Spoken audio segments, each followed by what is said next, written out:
No te preocupes por mí. Un libro ilustrado por Lee Yong-nim, Bombyot Publishing Company.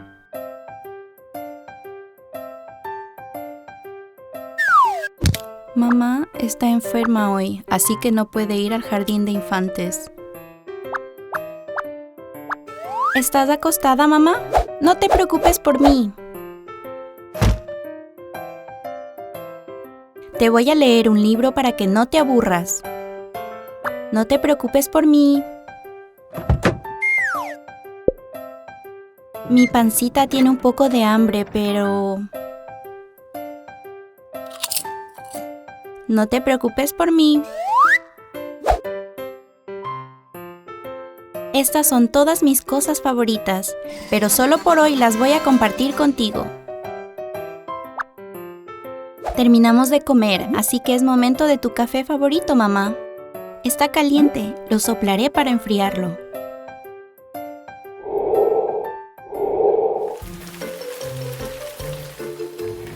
Finjamos que estamos de picnic. ¡Ups! Mamá, yo lo limpio. No te preocupes por mí. Mamá, tienes que lavarte los dientes aunque estés enferma. ¿Eso es, mamá? No te preocupes por mí.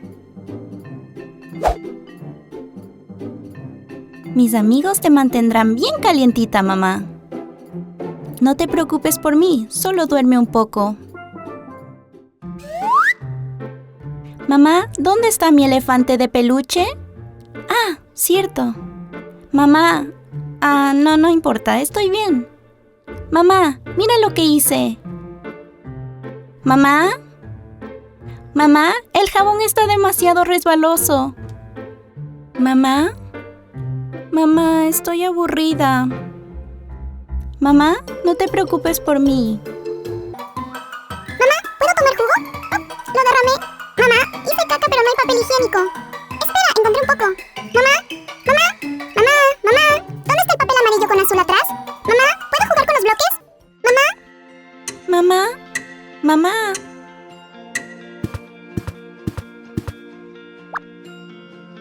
Mamá, ven. Mira el cielo, ¿no es bonito? Es tan bonito como tú, mamá. Pero mamá, ¿ya estás mejor? Sí, no hace falta que te preocupes por mí. Comamos algo rico juntas.